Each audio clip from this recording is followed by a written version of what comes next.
IBPS ने finally अपना normalisation का जो प्रोसीजर है वो अपने वेबसाइट पे डाल दिया है। ये एक ऑफिशियल पीडीएफ है जिसमें उन्होंने बताया है कि कैसे वो नॉर्मलाइजेशन करते हैं, उसकी क्या ज़रूरत है, कैसे वो मार्क्स को कंपेयर करते हैं हर शिफ्ट में।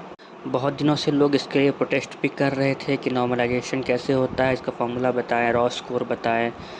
तो फाइनली आईबीपीएस ने नॉर्मलाइजेशन का फार्मूला दे दिया है अपने ऑफिशियल वेबसाइट पे।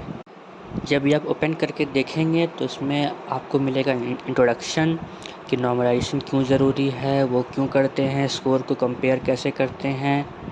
इसमें इन्होंने लिखा है due to the security concerns और लार्ज एप्लीकेंट्स होते हैं तो इनके लिए किसी भी तरह का डिसएडवांटेज किसी कैंडिडेट को ना मिले, इसीलिए नॉर्मलाइजेशन करते हैं।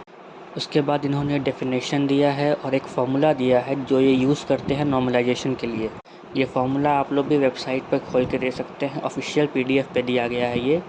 इसमें एक्स और वाई की वैल्यू दी गई है, ये कैसे स्कोर लेते हैं, कौन से टेस्ट से लेते हैं और इसमें कैसे कम्युलेटिव डिस्ट्रीब्यूशन से एक्स और वाई के फंक्शंस को कंपेयर किया जाता है। फिर इन्होंने 6 मेथड बताए हैं कि कैसे किस मेथडोलॉजी से आईबीपीएस अपना इक्वेट करता है नॉर्मलाइजेशन को। इन्होंने एक एग्ज़ाम्पल भी लिया है कि 2 शिफ्ट का पेपर है जिसके रॉ स्कोर 40, 50, 60 है और एक के 42, 51 और 59 है। दोनों के परसेंटाइल भी लिए हैं 75 परसेंटाइल, 85 और 95।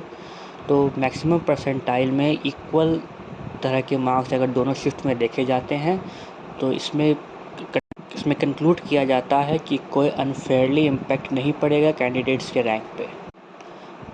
और कभी इन्होंने लिखा है कि परसेंटाइल मैच नहीं करता है तो स्कोर को डिटरमाइन करते हैं इंटरपोलेशन से।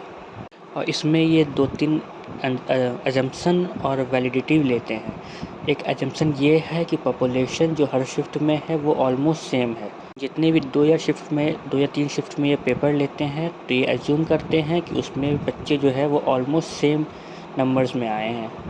इसी अप्रोच से वो कैंडिडेट्स का असेसमेंट करते हैं, उनकी जो स्ट्रेंथ है उनको इक्वल करते हैं और ये रिलायबल प्रोसेस मानते हैं ये। तो फाइनली आईबीपीएस ने ये बता दिया कि ये किस फॉर्मूले से और कैसे ये डिटरमाइन करते हैं नॉर्मलाइजेशन का स्कोर, जो कि हम देखते हैं कि नॉर्मलाइजेशन करने के बाद बहुत सारे लोगों के मार्क्स कम हो जाते हैं या बढ़ जाते हैं। तो कैंडिडेट्स के मन में ये बहुत सवाल उठते हैं कि क्यों मेरे मार्क्स बहुत ज़्यादा कम हो गए या बढ़ गए, या मैंने तो अच्छे से अटैम्प्ट किया था, मेरी एक्यूरेसी भी थी, बट इतने कैसे कम हो गए या कितने बढ़ गए नंबर।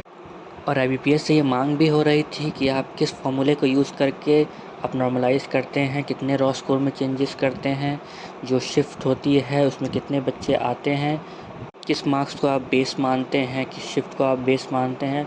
तो उनका सारा डिटेल्स उन्होंने ऑफिशियली अपने वेबसाइट पे अपने पीडीएफ में पोस्ट कर दिया है।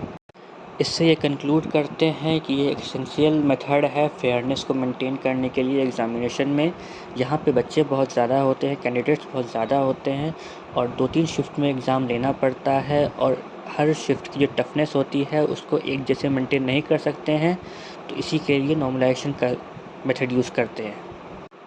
और हमने ये अपने चैनल के थ्रू ये आपको इन्फॉर्मेशन दी और हम ऐसे भी आगे आपको और इन्फॉर्मेशन देते रहेंगे एग्ज़ाम्स के बारे में, बैंकिंग एग्ज़ाम्स पे मोस्टली।